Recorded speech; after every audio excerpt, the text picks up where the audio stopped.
quero pensar com você a igreja movida no poder do Espírito Santo. A igreja no poder do Espírito Santo. Quando anunciamos assim ou falamos assim, pensamos, mas não tem, pastor, uma igreja que não é movida pelo Espírito. Olha, lá naquele tempo já existiam algumas coisas que não tinham nada a ver com o Espírito. E nós precisamos atentar para esses detalhes.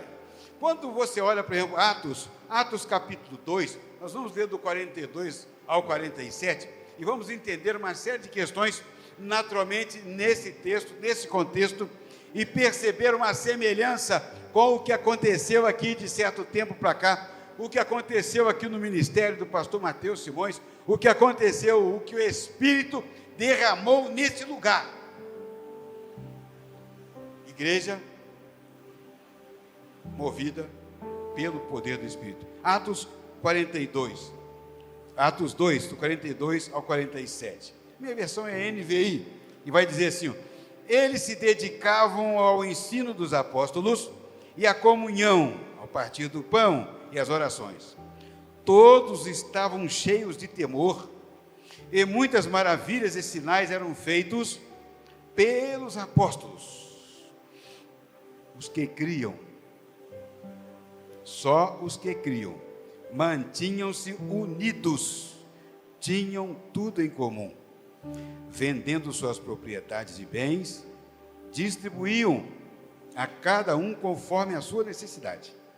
Todos os dias continuavam a reunir-se no pátio do templo, partiam o pão em casa e juntos participavam das refeições com alegria e sinceridade de coração, louvando a Deus, tendo a simpatia de toda a comunidade, de todo o povo, e o Senhor lhes acrescentava diariamente os que iam sendo salvos. O poder da igreja é o poder do Espírito. A igreja não tem poder. O poder é do Espírito. A igreja se move no poder do Espírito Santo. Quando você olha para o livro de Lucas, eu preciso entender que esse livro não é uma profecia. Esse livro não é uma poesia. Esse livro é um livro de informações, de relatos. Lucas foi quem escreveu. Ele não estava lá. Ele não presenciou muita coisa que é possível que João Marcos, ele tenha trazido informações para Lucas e ele escreve assim. Tanto é que você vai perceber que na descida do Espírito Santo, Lucas vai dizer, foram vistas línguas repartidas como que de fogo. Ouviu-se um som como que de um vento impetuoso, ou seja, Lucas vai dizer, foram vistas, ouviram, ou seja, ele não estava lá. Mas o propósito do coração de Lucas é escrever isso que ele vai dar discernimento no verso 1, no capítulo 1. Ele vai escrever então para o seu amigo, ele vai dizer, Teófilo, eu estou começando o segundo tratado, o segundo livro, e eu quero escrever nesse livro tudo que Jesus começou a fazer e a ensinar. Qual é o propósito do livro de Atos? O propósito do livro de Atos é ensinar o que Jesus começou a fazer e ensinar. Esse era o propósito. Esse era o propósito do coração de Lucas. Aquela igreja de Atos se movia no poder do Espírito Santo. Aquela igreja se movia em 4 fundamentos. Aquela igreja se perpetuou na história pela fidelidade aos fundamentos trazidos pelos apóstolos. Uma coisa que eu acho interessante, talvez você não tenha assim, com esta observância que fiz a primeira vez que estive aqui com o pastor Mateus para conversarmos sobre uma série de questões. A nossa igreja, ela se move em 5 fundamentos, sabia? Sabia não? A nossa igreja, Primeira Batista de Bela Vista, ela se move fundamentada em 5 fundamentos: evangelismo, adoração, comunhão, ensino e trabalho, serviço.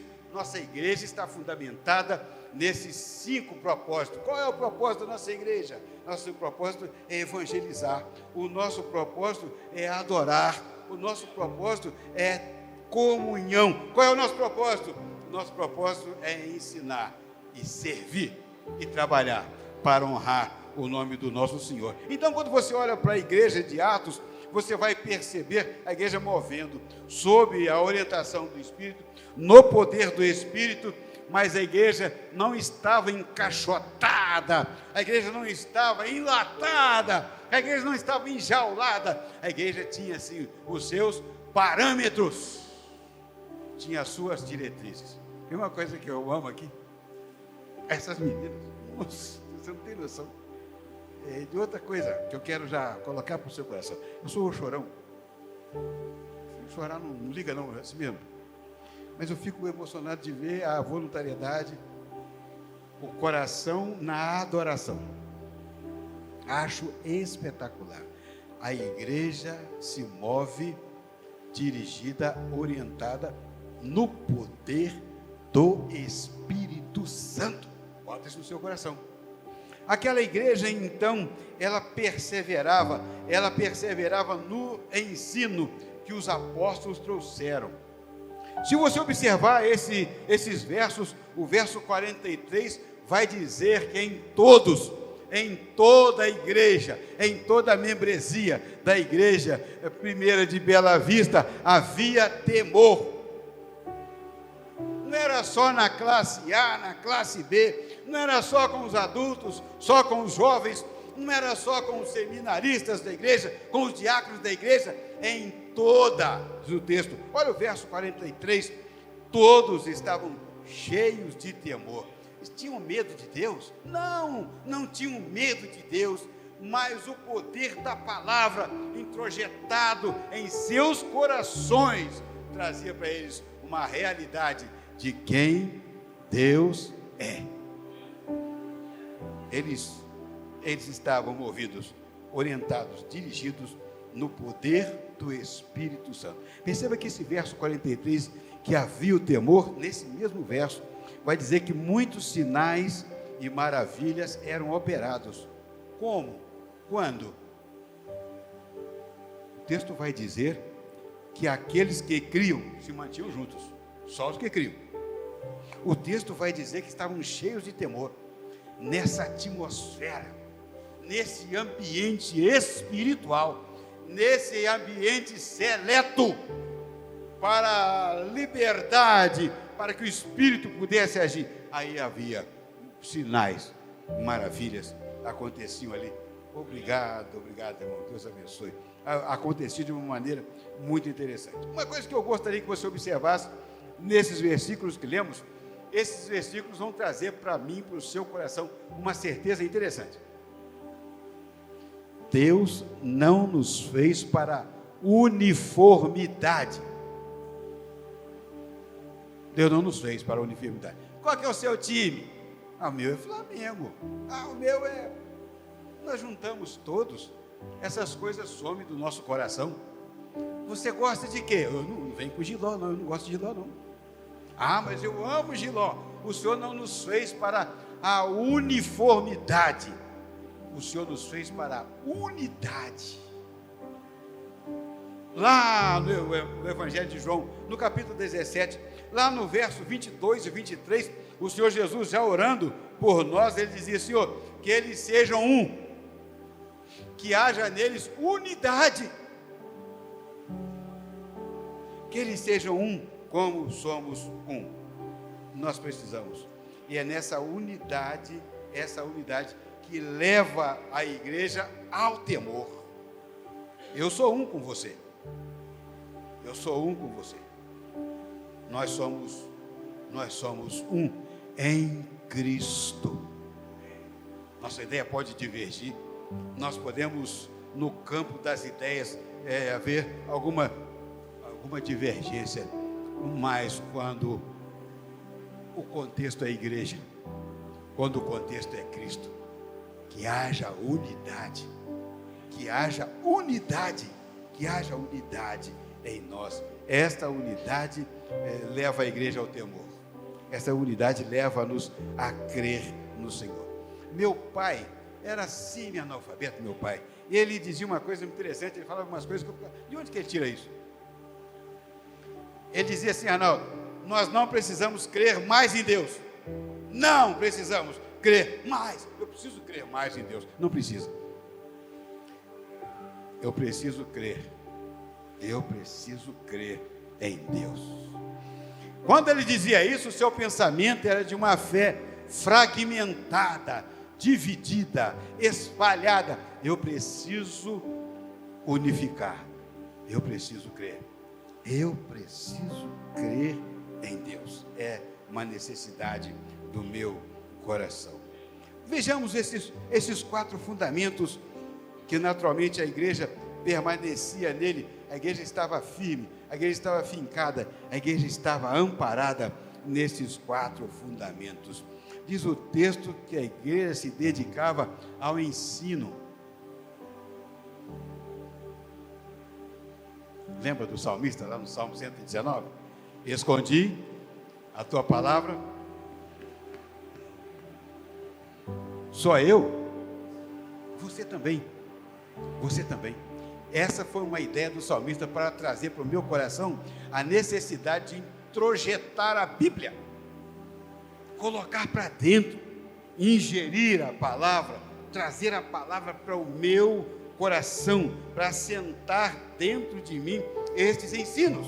O que é que tem de ensino na palavra? O que é que tem de ensino na palavra? Meu pai ficava bravo comigo que eu escrevia na minha Bíblia, anotava algumas coisas, ainda hoje anoto algumas coisas na beirada da Bíblia e diz: para que escrever na Bíblia? A Bíblia é sagrada. O que tem de sagrado aqui é um ensino. Não são as letras, não é o papel de boa qualidade, não é a capa, é o ensino. O que tem de sagrado é o ensino. Eu preciso trazê-lo para o meu coração. Eu preciso ingerir este ensino, colocando no meu coração. A igreja perseverava, a igreja se dedicava no ensino dos apóstolos. Essa perseverança não tinha a ver com a ortodoxia. Não era uma questão de firmeza da doutrina, não era isso. A igreja se dedicava, apesar da importância da ortodoxia, apesar da firmeza, da veracidade, apesar da dependência do Espírito trazida pelos apóstolos, a igreja perseverava. Perseverar no ensino também não era um assentimento intelectual. Quem descobriu o Brasil? Pedro Álvares Cabral. Quem te falou isso? Onde você viu isso? Você conheceu o Pedro Álvares Cabral? Em 1500 você já existia? Não, você não sabe, não sabemos. Como é que sabemos? Sabemos pelas informações que nos são trazidas, pela literatura. Para que eu me dedique à palavra, a palavra precisa ser muito mais do que um assentimento intelectual no meu coração. Meus queridos, Satanás sabe que Jesus morreu na cruz. Tiago fala um negócio complicado para mim. Você crê que Deus é um só? Lembra disso? Tiago fala assim: você crê que Deus é um só? Os demônios também creem e estremecem. Ou seja, a minha fé em Cristo, ela precisa ultrapassar a fé dos demônios. Como assim? É um assentimento intelectual, é uma questão histórica. A dedicação a esse ensino, ela ultrapassa então a letra. Lembra? A letra mata. O Espírito vivifica. O Espírito da vida. Perseverar, vai além, ultrapassa essas questões. Não era uma questão de repetição do ensino. Não era uma questão de repetição do ensino. Quando eu comecei a fazer faculdade teológica, eu gostava demais do grego. Não sabia nem português direito, eu amava o grego. Eu tinha uma marcenaria, era marceneiro. Sobrava um toquinho de pau, eu já escrevia alfa, beta, gama, delta. Ou seja, eu decorei o alfabeto grego.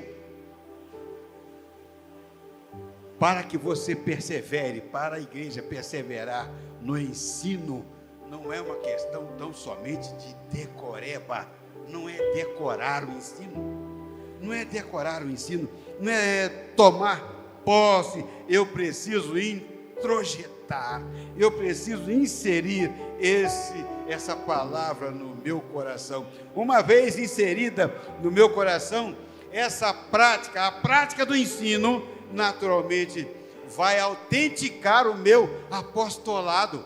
Ué, mas você é apóstolo? Não, sou não. Nesse sentido, não.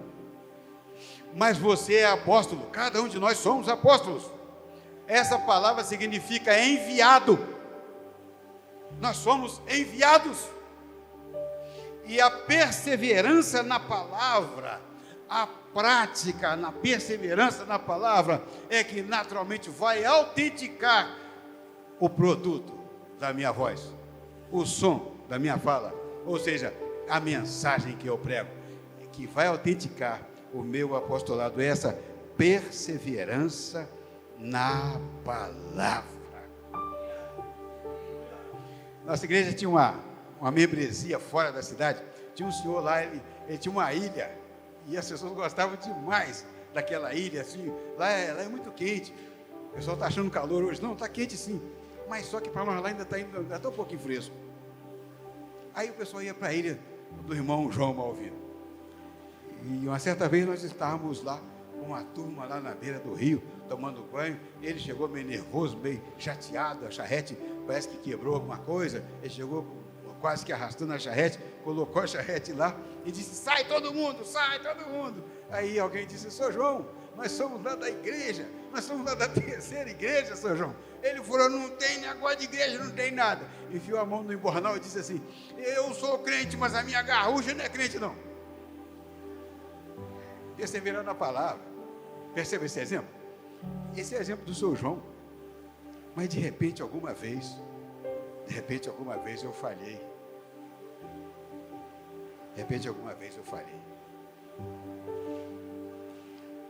Estava lá em Santo Antônio de Pádua, agora recentemente fui fazer o tratamento, estou saindo da segunda igreja batista de Santo Antônio de Pádua, um moço sentado na porta lá de saída, e estava muito drogado, sentado, ele começou a zangar comigo, eu tampei na discussão com ele, briguei com ele, agora recentemente, perseverar na palavra, está entendendo? Perseverar na palavra, não é um assentimento intelectual, a perseverança na palavra me leva a atitudes que glorifiquem o Pai, que honre a Deus. Perseverar na palavra me move como igreja no poder do Espírito Santo. Mas diz o texto que a igreja perseverava na comunhão. Todos sabemos, koinonia, que maravilha. Só que o nosso pensamento de comunhão, de repente, não passa de um ajuntamento. Ajuntamento não é comunhão. A igreja perseverava na comunhão. Esta comunhão da igreja primitiva, ela ultrapassava a ideia de irmandade, estamos juntos, que alegria, chegou o domingo de novo, estamos aqui com esse louvor maravilhoso, estamos alegres, estamos quase que eufóricos, não é, além disso, a ideia de perseverar na comunhão, que o texto traz para mim, traz para você, é uma ideia de corporação. É uma ideia de corporação no empreendimento sagrado, no empreendimento eterno. A igreja perseverava na comunhão, nesse empreendimento eterno, nessa corporação, tudo era comum. Nesse empreendimento, tudo era comum. Essa ideia de comunhão, corporativa, de empreendimento eterno, que vai autenticar a minha vida como igreja de Cristo, como igreja movida pelo poder do eterno. se tenho comunhão com você, não devo permitir que ruídos interfiram na nossa comunicação. Se tenho comunhão com você, eu devo perceber que há alguém interessado em quebrar essa comunhão. Diz o texto sagrado que aquela igreja dedicava no partir do pão. Quando fala isso, o que é que você pensa? Como é que está, irmão? O irmão almoçou o que hoje? Olha, domingo que vem eu vou levar uma carne para a irmã. Olha, eu preciso... Vai muito além da ajuda. Vai muito além de almoçar juntos, de comer juntos, de beber juntos. Vai muito além. O partir do pão, esta comunhão, ou esta dedicação, ou esta perseverança no partir do pão, é muito mais que comer juntos. É muito mais que um ajuntamento. Aquela igreja tinha o prazer, tinha a alegria, quando celebrava em comunhão. Quem tem aí o arroz? Quem tem aí o feijão? Eu quero um pão com salame. Não tinha nada disso. A união era tal que a sua falta me incomodava, a sua falta me perturbava, a sua falta me comovia. Obra do Espírito Santo na vida da igreja. De repente nós restringimos o poder do Espírito Santo às nossas emoções, às nossas alegrias. Não, queridos. Não, queridos. O Espírito não está enlatado, o Espírito não está encaixotado. O Espírito, ele age em nós, tendo espaço, tendo liberdade, ele vai nos conduzir a perseverar no partir do pão. Esta celebração, ela se tornou o centro da adoração naquela igreja primitiva.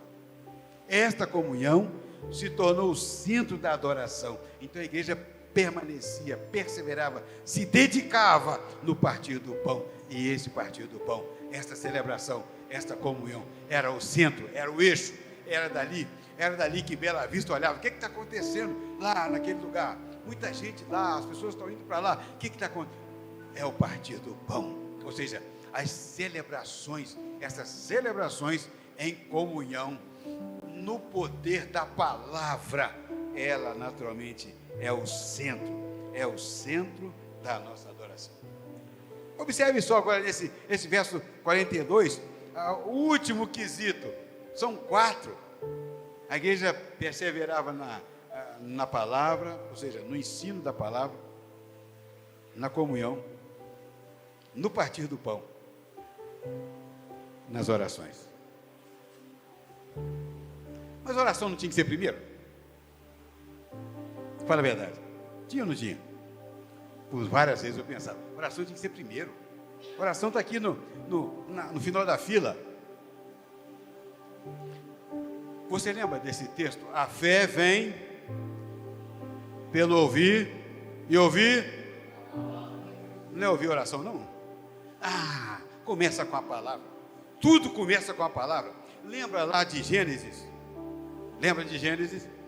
Gênesis 1, verso 1. No princípio criou Deus os céus e a terra era sem forma e vazia, mas o Espírito de Deus pairava sobre a superfície das águas. Aí o Senhor entra com o poder da sua palavra, transforma aquele caos. Foi assim conosco, pelo poder da palavra. Pelo poder da palavra. Pelo poder da palavra tem comunhão. Pelo poder da palavra tem partir do pão. Pelo poder da palavra tem oração. Você tem costume de orar? Claro que tem. Claro que tem. A que horas? Qual é o seu momento de oração? Eu tenho um momento de oração. Meu momento de oração. Esse é o meu momento de oração. Eu tenho o meu momento de oração, a Sara tem o seu momento de oração, e nós oramos. Ah, mas você é pastor. Não, nem isso não. Nem isso não. Lembra, nós somos o mesmo barro. Nós somos o mesmo barro. E outra coisa, não precisa pensar que eu tenho o meu momento de oração e vou com tranquilidade, igual o cordeirinho. Hora da oração. Não, é com luta. É com luta. É com luta. Nós estamos num campo minado.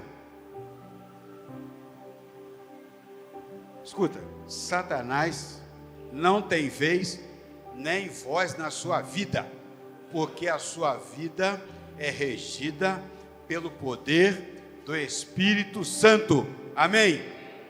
Aí, resultado, com quem eu luto então para não chegar na oração? Eu luto é contra a minha própria alma. Lembra da música me esqueço o nome dele, é interessante a palavra dele. A luta é de mim para comigo. A luta é de mim para comigo. Eu preciso perseverar na oração. Lucas descreve essa igreja como uma igreja que todos da igreja eram cheios de temor. Lucas descreve também que todos os que criam, eles se mantinham unidos. Lucas descreve essa igreja com um poder estupendo.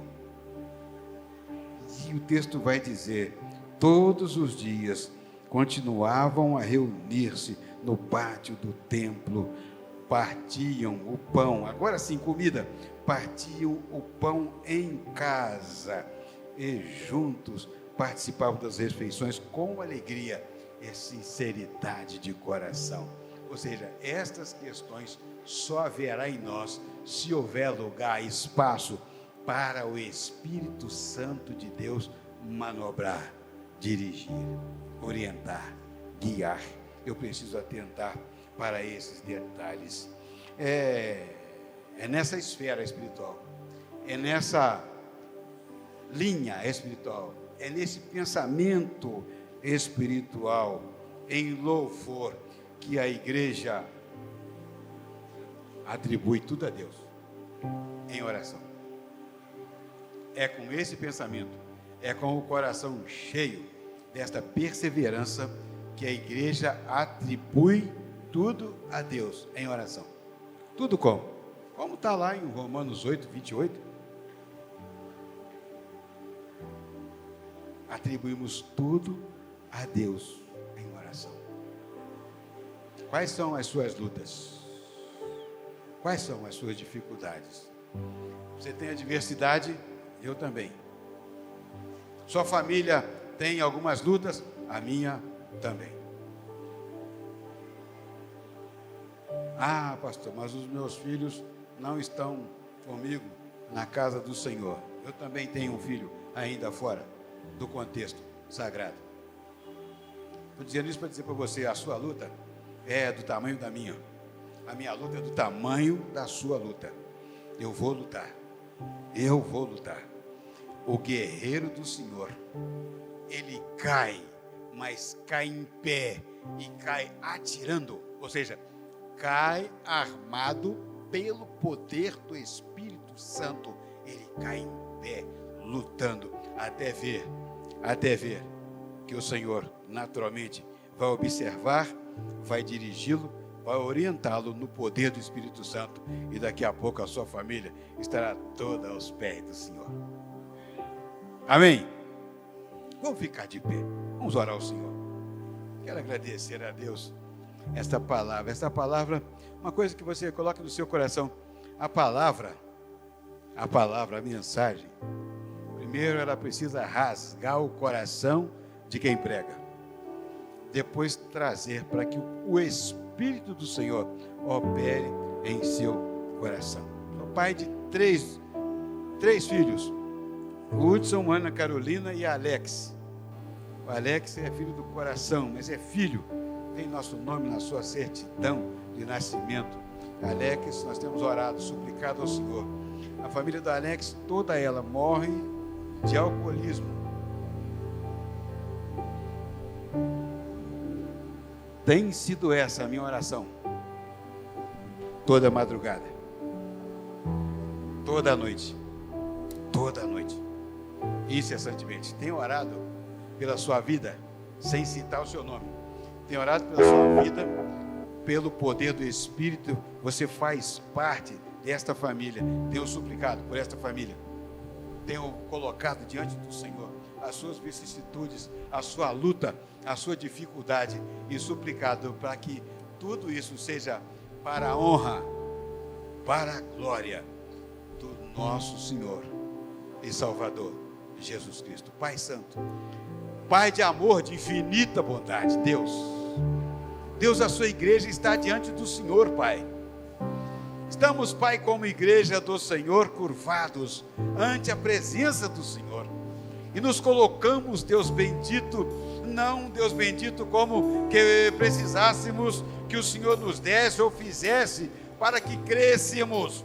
Nós cremos, Deus, nós cremos, Senhor, no seu poder, nós cremos, Deus, na sua graça, nós cremos, Deus, na sua misericórdia, nós cremos, Deus, no agir do Espírito Santo do Senhor sobre as nossas vidas. Obrigado a Deus por esse tempo, obrigado a Deus por esta rica oportunidade que todos temos de estar diante do Senhor. Obrigado, Deus, por esta palavra movida pelo poder do seu Espírito que enche os nossos corações. Estamos começando mais uma semana, e esta semana já iniciada na sua presença. Essa semana, Pai bendito, nós dedicamos ao Senhor. Tome o seu lugar em nossos corações, seja no trabalho, seja em casa, seja na rua, onde quer que estivermos, que a sua glória seja manifesta, seja vista através de nós. Oramos no nome de Jesus. Amém.